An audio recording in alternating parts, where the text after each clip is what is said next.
mau mengucapkan terima kasih kepada teman-teman semua karena sudah menyempatkan waktu nih untuk melaksanakan kegiatan layanan konseling kelompok pada siang hari ini. Nah, sebelum kita memulai kegiatan layanan konseling kelompok pada siang hari ini, saya mau mengajak teman-teman nih kita berdoa dulu menurut agama dan kepercayaan masing-masing. Berdoa, dipersilakan. Berdoa selesai. Oke, jadi teman-teman ada yang sudah pernah melaksanakan kegiatan layanan konseling kelompok belum nih? Belum pernah ya? Oke, jadi saya mau menjelaskan sedikit nih mengenai tujuannya apa, ini apa kegiatan ini. Mungkin teman-teman masih bingung ya, kegiatan layanan konseling kayak gitu kan, tiba-tiba langsung ikut aja kayak gitu kan.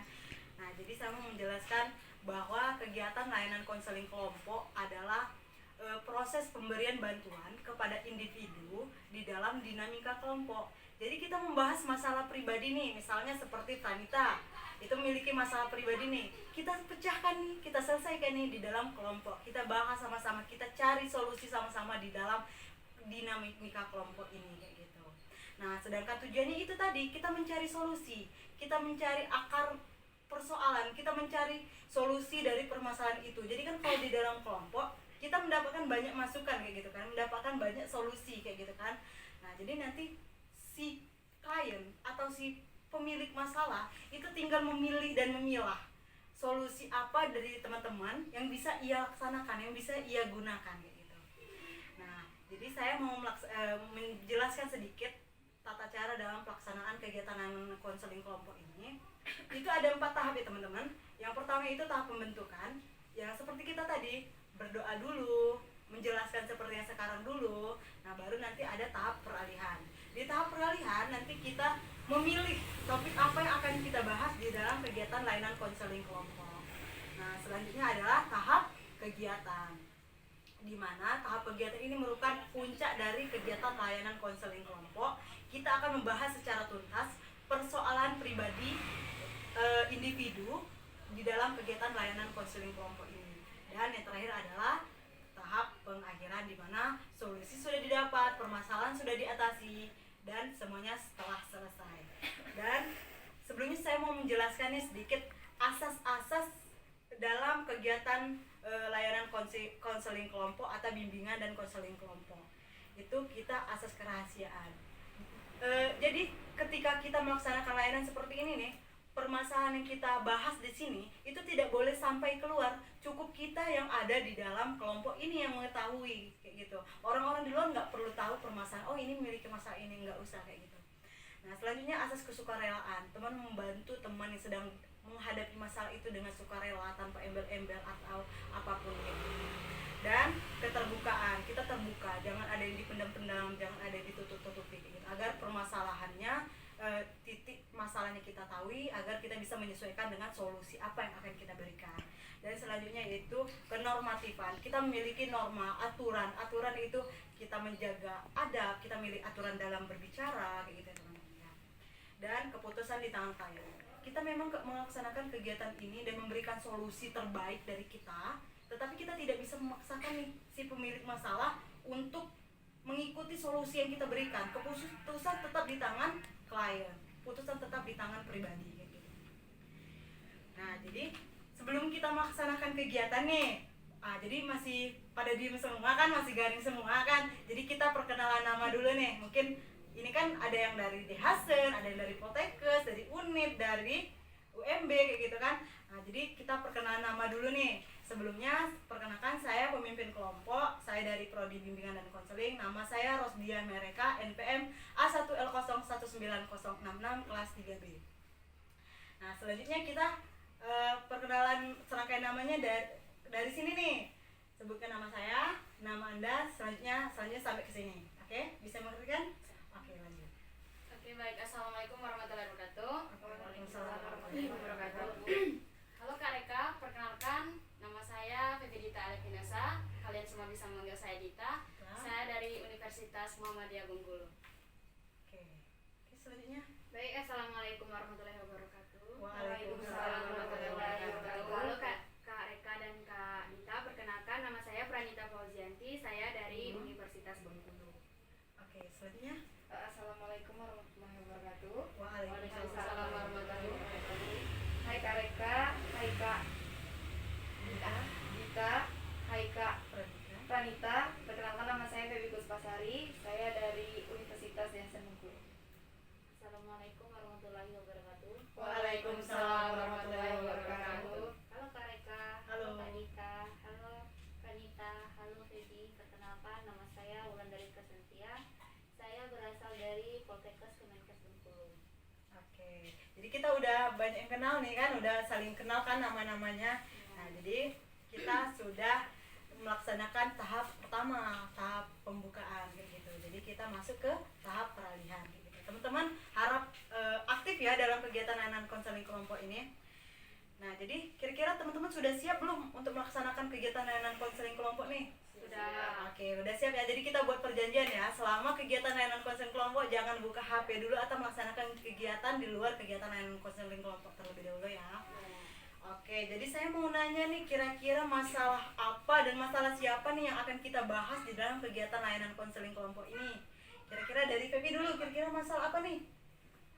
Selama pandemi ini mungkin yang menjadi masalah itu karena kita kuliah online Kuliah ya. online, Ya, ya. kuliah online itu dimana tugas-tugas itu banyak, terus belum lagi sinyal kan, sinyal itu susah. Jadi itu aja sih kalau untuk sekarang yang menjadi beban dan Oh, masalah. itu masalah pribadinya, masalah sinyal, masalah Iya. kuliah online kayak gitu Iya. ya.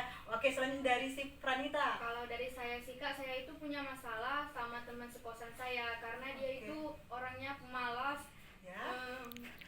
egois, Egois. nggak mau diatur, nggak Oh, mau diatur. pokoknya mau menang sendiri. Oke. Jadi itu termasuk beban di dalam diri saya. Oh, ada gitu. beban ya. Oh, jadi itu masalah pribadinya Iya. seperti itu ya. Oke, berat juga masalahnya. Iya. Selanjutnya dari Mbak Febi nih. Kira-kira Ah. masalahnya apa? Kalau dari saya itu suka mager sekali kalau mengerjakan skripsi. Oh, mager. Iya, itu Oke, masalah iya. dalam pribadi saya. Oh iya, iya. Biar mager-mager loh, ntar gak selesai wisuda. Oke, selanjutnya dari Wulan. Kira-kira masalahnya apa nih? Baiklah Kak, permasalahan Wulan itu seperti kayak gini lah Kak. Punya sahabat dari Oke, kecil. nggak dengar nih teman-teman yang ini. Kerasin dikit volumenya. Ya. Punya sahabat dari kecil. Ya. Dia tuh memiliki sifat yang egois. Egois ya.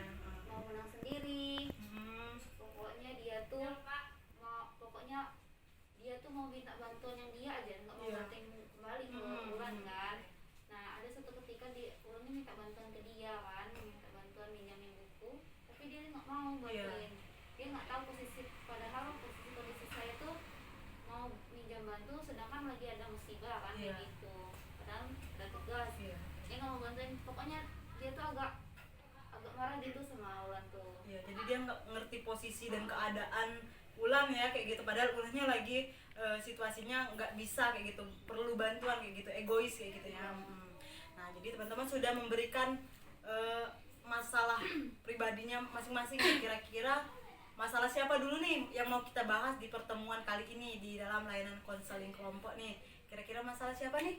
Kayaknya masalah Kak Wulan sama Pranita aja kan hampir mirip gitu. Oh iya, gimana Mbak? Setuju? Setuju sih, menurut saya masalah Wulan saja ya. Oke, jadi masalah Wulan aja.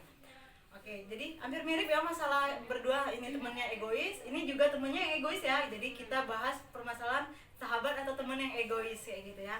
Nah, ini kita sudah melaksanakan tahap peralihan. Kita masuk ke tahap kegiatan nih, dimana kita akan membahas secara tuntas mengenai topik yang kita sepakati bersama tadi di dalam tahap kegiatan ini, yaitu teman yang egois. Nah, kira-kira kita mau nanya dulu nih sama Wulan, kira-kira masalah teman egoisnya seperti apa, bisa dideskripsikan atau bisa diceritakan agar kita di sini paham nih apa yang masalah pribadi apa sih yang Wulan rasakan kayak gitu kira-kira. Silakan Wulan. Jadi dia tuh terlalu egois. Posisinya kemarin tuh minta bantuan kan. Iya. Dia nggak mau bantuin gitu lah Kak. Jadi jadi beban dalam hidup diri. Oke. Wulan tuh. Jadi kira-kira minta tolong. minta tolong sama temennya nggak mau bantuin kayak gitu. Oke. Itu jadi teman-teman dia memiliki teman yang egois yang nggak bisa ngertiin dia. Jadi kira-kira permasalahannya di mana nih Kak? Permasalahan teman egoisnya masalahnya di mana nih letak permasalahan sama dianya kayak gitu? Apa kira-kira? Mungkin ini ya maksud Kak Wulan tuh Ah. temannya itu gimana? Hanya ingin dimengerti tapi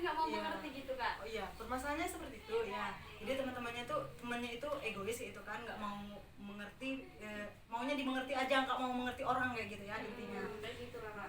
Iya. Jadi kira-kira masih tetap temenan nggak sampai sekarang? Masih, tapi karena dia terlalu egois tuh Kak, jadi agak kurang, Tapi nggak dijauhkan kan? Kira-kira gimana? agak berjarak gitu Kak, Agak berjarak kayak gitu. agak kurang dekat lagi karena Kira-kira dia kenapa terlalu nih egois. kurang dekat, karena dia egois jadi kurang dekat kayak gitu ya? Hmm. Oke. Nah, jadi teman-teman, si Ulan ini memiliki seorang sahabat atau temennya, sahabat ya? Sahabat. Sahabat dari Oke, kecil. sahabat dari kecil kayak gitu kan.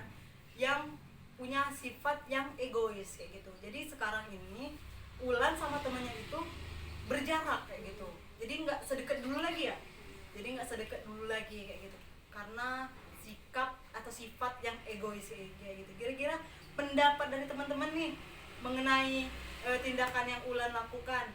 Dia tuh miliki teman yang egois, tindakan yang diambilnya itu yaitu menjauhi atau menjaga jarak sama teman yang egois. Kira-kira apakah itu benar? Dan saya mau minta pesan dan solusi dari teman-teman. Dari sini dulu nih, kira-kira. Menurut saya apa ya, teman yang egois itu tidak seharusnya dijauhi sih. Kita mungkin lebih sedikit bersikap dewasa dan mungkin lebih sedikit mengerti lagi kayak gitu kan. Karena menjauhi juga nggak akan menyelesaikan masalah gitu Oh aja sih. iya, bagus ya. Jadi kayak gitu. Jadi kita nggak usah menjauhi kayak gitu ya, harus bersikap dewasa lagi, lebih dewasa lagi. Kira-kira dari Mbak Pranila nih, kira-kira Kalau menurut saya sih nggak usah dijauhin, lebih baik itu disampaikan atau ditegur itu secara baik-baik tanpa menyakiti perasaan si sahabat kita. Jadi harus menjaga agar hubungan persahabatan kita itu tetap menjadi satu, tidak berjarak. Oke, pendapatnya bagus sekali ya. Jadi bisa dibicarakan dengan cara yang baik-baik ya.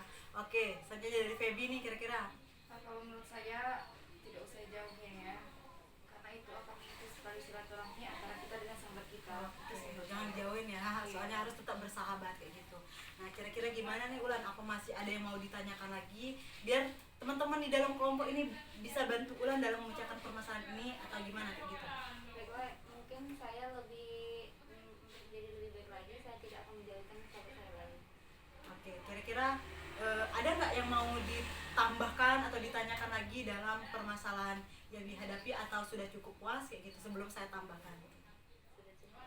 Oke, jadi seperti yang teman-teman sudah sampaikan tadi bahwa kita tidak boleh menjauhkan seseorang karena itu seperti Mbak Feby katakan tadi, karena itu akan memutuskan silaturahmi kayak gitu. Jadi kita harus seperti Feby sampaikan tadi, harus lebih dewasa, dan ketika kita mau menyampaikan seperti yang dikatakan Pranita tadi, kita sampaikan dengan cara yang baik-baik, tidak menyinggung perasaan, dan kita harus membangun komunikasi yang baik. Dan satu lagi yang paling penting, untuk menghadapi orang yang egois, orang yang jahat, bahkan sekalipun, perlakukan seseorang itu sebagaimana kita ingin diperlakukan kayak gitu. Karena tidak mungkin orang itu tiba-tiba melukai kita, jahat sama kita, ego sama kita kalau kita baik sama dia gitu. Jadi kita perlakukan dulu dia sebagaimana kita ingin diperlakukan gitu. Mungkin itu bisa menjadi pertimbangan bagi Ulan gitu dalam menghadapi persoalan ini kayak itu. Karena ini kembali sama si Ulan kayak gitu. Solusi ini kami hanya di dalam kelompok ini hanya memberikan solusi terbaik di dalam kegiatan layanan konseling kelompok ini. Nah, gimana kira-kira Ulan? Sudah cukup? Oke. Teman-teman ada yang ingin menambahkan nggak kira-kira? Enggak, sudah cukup ya. Nah, jadi kita sudah melaksanakan tahap kegiatan dan solusi juga sudah didapatkan. Tadi ya teman-teman sudah memberikan solusi terbaiknya. Saya mengucapkan terima kasih. Kita masuk ke tahap pengakhiran. Nah, jadi kira-kira saya mau nanya nih teman-teman. Kira-kira pesan dan kesan apa teman-teman setelah melaksanakan kegiatan layanan konseling kelompok pada siang hari ini. Dari Ulan dulu nih yang masalahnya sudah kita bahas dalam kegiatan layanan konseling kelompok ini. Menurut Ulan Kak, Ya. pengadaan dinamika kelompok ini Mhm. ini cukup membantu dalam menyelesaikan masalah Ulan. Mhm. Jadi Ulan tuh nggak perlu ngejauhin sahabat Ulan Ya. yang egois Mhm. untuk lebih ke menjalin silaturahmi lagi Oke. dan merubah diri lebih ke Introspeksi diri. Oke. Nah, jadi mau nanya lagi nih sama teman-temannya ya, harus jawab semua ya. Kira-kira manfaat apa sih yang kalian rasakan setelah melaksanakan kegiatan layanan konseling kelompok ini? Dari Kegiatan konseling kelompok ini baik ya, karena bisa bisa menyelesaikan masalah Iya. seseorang. Terus di sini juga membuat kita lebih berani untuk mengeluarkan pendapat Oke, kita. baik, bagus sekali ya manfaatnya kayak gitu ya. Kira-kira dari Pranita nih. Kalau dari saya ini konseling kelompok ini menurut saya sangat membantu karena Ya. kita bisa mendapat pendapat dari teman-teman Oke. yang mungkin kita sebelumnya belum ada terpikir, ya, ya. belum terpikir, dan itu bisa menyelesaikan masalah Ini kita. masukan kayak Ya. gitu ya. Ya, oke. Soalnya dari Feby kira-kira Kalau menurut saya sama seperti yang lainnya ya, saya mendapatkan ilmu bagaimana memecahkan masalah, ya. berbicara kepada Iya, oke. teman-teman ya. Iya, oke. Berbicara di dalam kelompok depan Iya. orang banyak kayak gitu ya. Alhamdulillah ya teman-teman. Jadi selain kita mendapatkan solusi, kita juga mendapat pengalaman dan pembelajaran kayak gitu ya teman-teman. Nah, semoga setelah ini kita bisa melaksanakan kegiatan pertemuan-pertemuan berikutnya nih kayak gitu. Mungkin pertemuan kedua minggu depan, atau kita bisa melaksanakan membentuk jadwal pertemuan berikutnya ya teman-teman. Nah, jadi saya mau mengucapkan terima kasih nih karena teman-teman sudah menyempatkan waktunya untuk melaksanakan kegiatan layanan konseling kelompok pada siang hari ini. Nah, jadi teman-teman, sebelum kita mengakhiri kegiatan konseling kelompok kita pada siang hari ini, ada baiknya kita akhiri dengan doa. Berdoa dipersilakan. Berdoa selesai. Jadi kita perpisahan dulu nih. Perpisahan karena kita nggak boleh salim-saliman, kita nyanyi sayonara aja ya. Kita nyanyi sayonara. Bisa kan nyanyi sayonara? Oke. 1, 2, 3. Sayonara.